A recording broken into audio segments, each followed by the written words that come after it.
की बात है कि दुनिया में पहली बार खाटू श्याम जी के आधारित एक फिल्म बनने जा रही है, जय जय बाबा श्याम। हमारी विभू भैया की और हमारी दोस्ती की नींव भी श्याम बाबा के नाम से ही पड़ी। और आज बम्बई में हरिओम के साथ बोर्ड ऑफ डायरेक्टर्स में मुझे काम करने का मौका मिल रहा है। और आगे भी हम बहुत सारी चीज़ें सनातन के लिए करने जा रहे हैं, क्योंकि भैया का और हमारा एक धर्म को लेकर, सनातन धर्म को लेकर, उसको कैसे हम उसकी अच्छी बातों को, अगर उसमें कोई कमी है उसको लेकर दुनिया तक हम अपनी बात पहुंचा सके, तो उसमें आप सबकी मदद की भी ज़रूरत है। और उसी कार्य के लिए हरिओम ऐप को हम लोग आगे लेकर जा रहे हैं। अब आप अपने सवाल पूछ सकते हैं।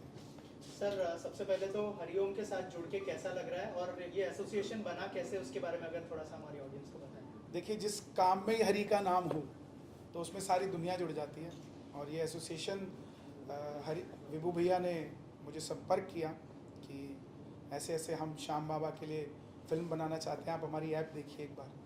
तो मैंने जब वो देखी तो उसके अंदर बहुत सारी चीज़ें ऐसी थी जो मेरे दिल को छू गई। और मैंने भैया से रिक्वेस्ट किया कि मैं एज अ ब्रांड एम्बेसडर नहीं, मैं आपके साथ चलना चाहता हूँ, कैसे चल सकते हैं। तब उसके बाद हम शेयर होल्डिंग में आए और बोर्ड ऑफ डायरेक्टर्स में मैं इसमें साथ जुड़ा हूँ और हम ये फिल्म सबसे पहले करने जा रहे हैं। सर, ये जय जय बाबा श्याम जो खाटू श्याम जी है उनके बारे में है कहानी, अगर थोड़ा सा बताया हमारी ऑडियंस को कि किस तरह की कहानी होंगी। और ऑलरेडी लोग ट्रेलर देख चुके हैं और पसंद तो आया है सबको, मुझे भी पसंद आया, कुछ कहना चाहेंगे? देखिए, हमारे देवी देवताओं को लेकर दादी नानी की कहानियाँ भी रही हैं और शास्त्रों की भी कहानियाँ रही हैं। बहुत सारी चीज़ें ऐसी होती हैं, अब जिस तरह हम गणपति विसर्जन करते हैं उसको लेकर 3 कहानियाँ आ जाती हैं कि 1800 ईस्वी में सनातनियों को जगाने के लिए गणेश विसर्जन का कार्य किया गया। कभी महाभारत को लेकर कहानी आती है, अगर शास्त्रों में जाते हैं कि वेद व्यास जी के कहने पर जब वो लिखने लगे गणेश जी, तो उनका शरीर गर्म हो गया, तो उन पर उपटन की मिट्टी लगाकर उनको स्नान कराया गया। तो इस तरीके की कई कहानियाँ हो जाती हैं एक ही लक्ष्य के पीछे। उसी के चलते खाटू श्याम जी को भी लेकर बहुत सारी कहानियाँ अलग अलग तरीके से दुनिया जानती है। लेकिन एक शास्त्रधारी, जहाँ जहाँ बर्बरीक का नाम है, जहाँ जहाँ खाटू श्याम जी का नाम है, आने वाली पीढ़ी भ्रमित ना हो और कोई भी उन्हें भ्रमित ना कर सके, तो उसको आधार बनाकर हम इस फिल्म को बनाने जा रहे हैं, जो कि लगभग 2.5 घंटे की फिल्म आपको ऑल ओवर वर्ल्ड दुनिया में देखने को मिलेगी। और बहुत अच्छा कार्य चल रहा है। पूरी टीम ने हरिओम की, हमारी अंगीरा जी जिन्होंने इसको, वो भी इसमें बहुत मेहनत कर रही हैं। हम सब मिलकर इस कार्य को आगे ले जा रहे हैं। सर, इसके अलावा खाटू श्याम जी की जो कहानी है बहुत ही कम लोग जानते हैं, और जो अभी यंगस्टर्स हैं उनको ये कहानी बताना कितना इम्पोर्टेंट है, ताकि हमारा जो इतिहास है, हमारे जो धर्म है, उनके बारे में लोगों को पता चले, अगर उस बारे में कुछ शेयर करें। देखिए, सोना जिस प्रकार पहनने के काम आता है, बहुत सारी फूड आइटम्स में भी कहते हैं कि गोल्ड डला हुआ है, उसको खाइए। ऐसे ही आयरन भी फूड से मिल जाता है और लोहा देखने को भी बनता है। ऐसे ही श्याम बाबा का जो नाम है, आने वाली पीढ़ी उस चीज़ को समझ सके, सिर्फ देवता के बारे में ना जान सके, ये भी जान सके कि वो देवता कर क्या सकता है। जिस तरह हनुमान जी की भजन करने से हमें भक्ति मिलती है, दुर्गा की तपस्या करने से हमें शक्ति मिलती है, तो खाटू श्याम जी का अगर हम नाम लेते हैं तो हारे के सहारे वो कैसे बनते हैं, उसकी भी जड़ी बूटी आने वाली जनरेशन को पता होनी चाहिए। जहाँ हम सिर झुका रहे हैं, सबसे बड़ी बात है, जहाँ हम सिर झुका रहे हैं, चाहे हम साईं बाबा के आगे सिर झुका रहे हैं, चाहे हम देवी के आगे झुका रहे हैं, चाहे हम मस्जिद में सिर झुका रहे हैं, चाहे हम कहीं पर भी सिर झुका रहे हैं, हमें जब तक ये ज्ञान ही नहीं है कि झुकाने के बाद हमें मिलेगा क्या, तब तक हम उस देवता को या उस मूर्ति को या उस धर्म को हम पूज नहीं पाते। तो उसी के चलते हरिओम ऐप के अंदर हम सारे देवी देवताओं के बारे में ये जानकारी पिक्चर्स के ज़रिए, छोटी छोटी फिल्म्स के ज़रिए, भजन के ज़रिए पूरा दुनिया तक हम पहुंचाने की तैयारी। सर, बाबा खाटू श्याम जी के बारे में, सर, खाटू श्याम जी की स्टोरी जो है आपने क्यों चूज की, मतलब कि आपने पहली फिल्म? मैं 7 साल की उम्र से भजन गा रहा हूँ खाटू श्याम जी की। लगभग 28 साल मुझे भजन गाते हो गए, और मैं उस पल से भजन गा रहा हूँ जब एक शहर के अंदर सिर्फ 4 लोग उन्हें जानते थे। आज उस शहर के अंदर 4 लाख लोग उन्हें जानते हैं। फिर भी उनकी कहानी जो है, एक ऐसे योद्धा हैं वो, जिनकी कहानी आपको महाभारत में ज़्यादा देर की नहीं मिलेगी, ज़्यादा लोगों के ज़रिए नहीं मिलेगी। आप वृंदावन जाते रहे, आप मथुरा जाते रहे, लेकिन किसी ने बर्बरीक की चर्चा वहाँ नहीं की। आज आप वृंदावन भी जाओगे, मथुरा भी जाओगे, तो वहाँ अगर चाय वाले के पास भी बैठे हो तो वो खाटू श्याम जी का भजन सुन रहा है। तो ऐसी ही ये चीज़, ये धाम, ये दरबार दुनिया तक पहुँचे, ये मेरा बचपन से लक्ष्य था। और ये एक सिर्फ ज़रिया बना है, आगे हरिओम के साथ हम मिलकर बहुत सारे ऐसे देवी देवता दुनिया तक हम पहुँचाने वाले हैं। विभू जी और कन्हैया, आप दोनों से सवाल है, एआई ही आपने क्यों चुना? क्यों नहीं किसी एक्टर को आपने लिया? कुछ खास रीजन एआई के लिए? उसके पीछे ये रीज़न है कि हम नहीं चाहते कि किसी एक्टर को हम बर्बरीक बनाएं और दुनिया की नज़र में वो पूजनीय हो जाए, वो कहीं जाए और लोग उसकी आरती उतारने लग जाएं और वो बैकएंड पे अपनी ज़िंदगी कैसे जी रहा है। तो हम दुनिया को एक ऐसा चेहरा देना चाहते हैं जिसको अगर वो घर में भी उसकी तस्वीर लगाए तो वो दुनिया में कहीं ना हो। इसलिए हमने एआई को चुना है। हमने इस पर भी राय की थी कि किसी एक्टर का हम एआई बना लें, लेकिन फिर मैंने विचार रखा कि हम किसी का भी रखेंगे चेहरा तो भगवान तो अजन्मा है, उनका रूप जो है वो हमने कभी किसी ने नहीं देखा, तो ऐसा ही एआई का रूप आना चाहिए। क्योंकि मुझे लगता है कि फिल्म जो है बहुत आगे तक जाने वाली है और आज तक ऐसी फिल्म श्याम बाबा पे बनी नहीं है। तो इसीलिए हमने किसी एक्टर को या कोई ऐसी चीज़ नहीं चुनी जिससे कि आने वाली जो ये हमारी जनरेशन है वो उसके पूजने लग जाए। तो इसीलिए हमने एआई वर्जन इसका तैयार किया। विभू जी, आप कुछ कहेंगे? बिकॉज थोड़ा बाद में रॉयल्टी वगैरह के भी बहुत सारे बिजनेस एंगल्स आ जाते हैं, फिल्म हिट हो जाती है। So as a producer, as नहीं, आपका पूछना टेक्निकली आप जो पूछना चाह रही हो मैं बताना चाहूँगा कि इसके अंदर एज सच कोई प्रॉब्लम इसलिए नहीं होती है क्योंकि अभी क्या है कि बहुत से लोगों के मन में एक भ्रम है कि एआई जो है थोड़ा ग्रे एरिया में है। तो ऐसा नहीं होता। इसके बहुत से टूल्स जो हैं वो आज की तारीख में ऑथराइज्ड हैं और पेड है। अब कोर्स जब हम इतने बड़े ग्रैंडर में कोई चीज़ ला रहे हैं तो जो टूल्स या जो भी उसका टेक्निकल टूल्स यूज़ होते हैं उसको बनाने के लिए, तो उसमें कोई इन्फ्रिंजमेंट ना आए, इसको हम लोगों ने बहुत ध्यान से रखते हुए टूल्स को बाय किया है। उसकी लाइसेंस फ़ी पे करिए, उसके बाद यूज़ करते हैं। जैसे टेली पायरेटेड भी चलता है, एडोब पायरेटेड भी चलता है, बट ऐसा नहीं है। बहुत से लोग, हम ही लोग जो है यूज़ करते हैं लाइसेंस लेकर के, क्योंकि कर नहीं सकते और करना भी नहीं चाहिए। सर, आप दोनों से जानना चाहेंगे कि एक्टर्स की बात की जाए तो जब एक्टर्स आते हैं स्क्रीन पे तो एक अलग सा इमोशन होता है, बट एआई यूज़ करने के बाद आपको लगता है वो इमोशंस आप लोग डाल सके फिल्म में? छत्रपति शिवाजी महाराज का कोई रोल नहीं निभा सकता। अगर उनको हम पूजते हैं तो उनके चेहरे को समझकर, उनकी भावनाओं को, उनकी विचार को समझकर जिस तरह पूजते हैं, उसी प्रकार खाटू श्याम जी का जब नाम ही आ जाएगा तो लोग अपनी भावनाओं को व्यक्त करने थिएटर्स के अंदर ज़रूर आएंगे। और ये हमारा प्रयास है। इसके पीछे सिर्फ पैसा कमाना ही नहीं है, लोगों तक पहुंचाना ही नहीं है। इसके पीछे एक बहुत बड़ी सोच है। मैं अभी चाइना कार्यक्रम करके आया। चाइना के अंदर आप मंदिर नहीं बना सकते सनातन का, तो प्रचार कैसे होगा? आप मंदिर नहीं बना सकते लेकिन थिएटर में फिल्म तो लगा सकते हो। रशिया में आप मंदिर नहीं बना सकते लेकिन फिल्म तो बना सकते हो। वहाँ के जो सनातनी हैं, जो वहाँ के लोग सुनना चाहते हैं या जो भी श्याम बाबा से जुड़े हैं, वो किस तरह अपने बच्चों को भगवान से जोड़ सकें, इसलिए हमने इस चीज़ को बनाया।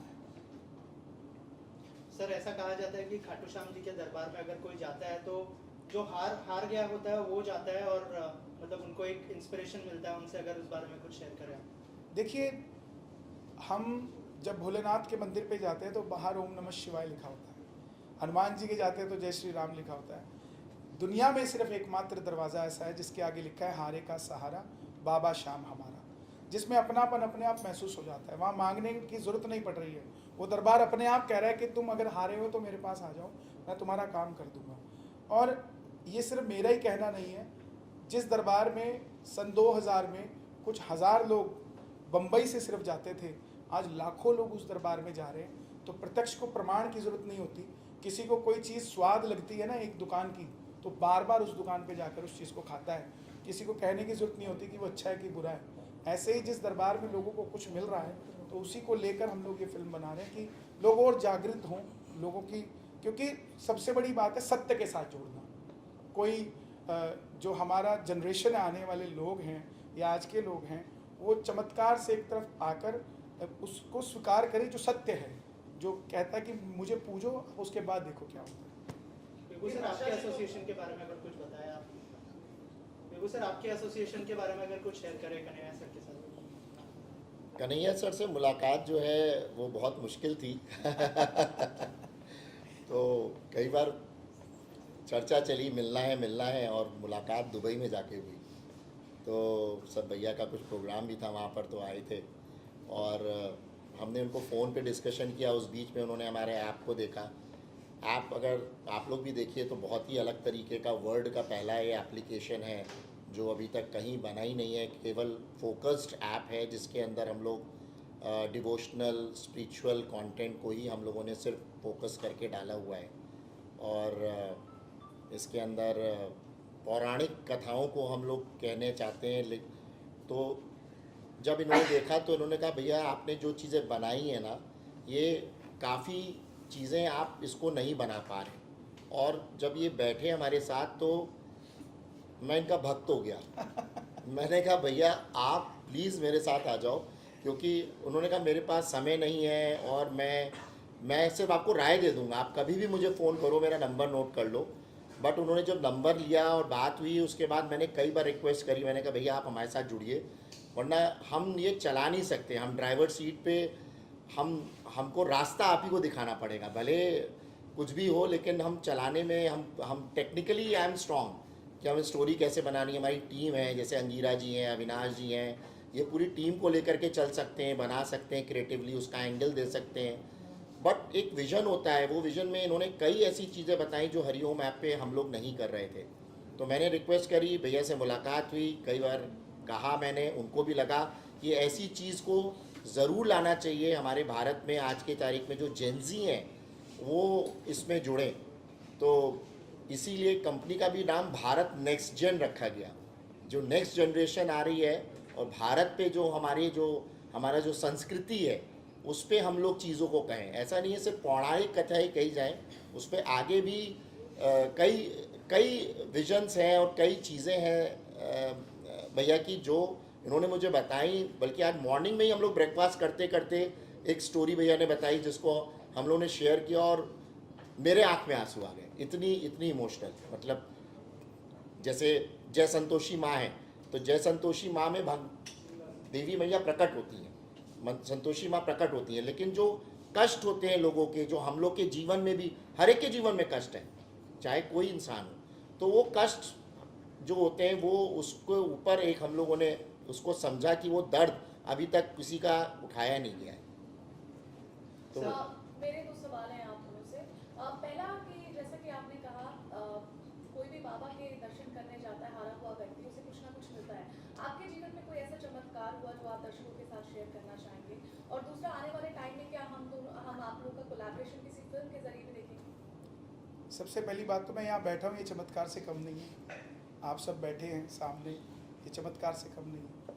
एक छोटा सा बच्चा 7 साल की उम्र में गाना शुरू करता है, ये सोचे बिना कि उसको मिलेगा क्या, और उसके बाद भगवान उसको इतना कुछ दे देता है कि वो फिल्म बनाने के लिए आज आपके सामने बैठा है। और ये फिल्म ही आ रही है, जय जय बाबा श्याम जो है, और उसके बाद हम सालासर बालाजी पर, झुंझुनू माता पर बहुत सारी फिल्म्स हम बनाने जा रहे हैं। और चमत्कार से बस यही कहूँगा मैं कि आप मेहनत करिए, मेहनत से बड़ा चमत्कार दुनिया में कोई नहीं है। जब वो मेहनत करके बाहर निकलता है तो चमत्कार से ऊपर कुछ नहीं। बजट पर आप कुछ बता सकते हैं कि क्या वो टेक्निकली ये बता पाएंगे?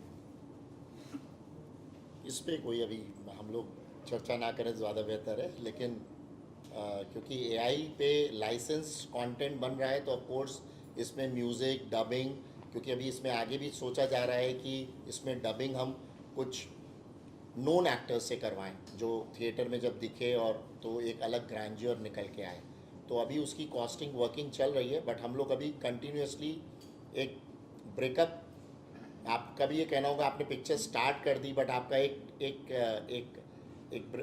लेवल होगा कि इस लेवल तक हम बनाएंगे। तो वो हम लोग अभी एक स्टार्ट कर रहे हैं, क्योंकि आपको भी पता है एआई पे अभी तक कोई फिल्म 100% आई नहीं है जो थिएटर पे आए। तो अभी हम लोग उस पर वर्क कर रहे हैं। बस ये है कि इस पर अभी हम लोग रुकेंगे नहीं, ये हमको करना है और आगे भी करना है, जैसा भैया ने बताया। सर अभी एक फिल्म आई थी नरसिम्हा नाम की, जिसको एनिमेटेड में बहुत अच्छा रिस्पांस मिला, तो आपने सोचा है कि इस फिल्म को फ्यूचर में थिएटर में भी उतारा जाए? थिएटर में ही आएगी ये फिल्म थिएटर में ही आएगी और एप्लीकेशन पे बाद में आएगी, पहले थिएटर पे आएगी।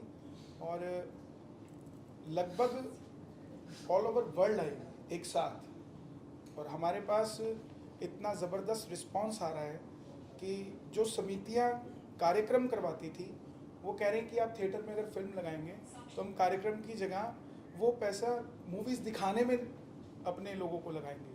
तो जिसके चलते हमारे पास 20 से 25 हज़ार टिकट्स का तो ऑफ़र आ गया कि हमें दे दीजिए।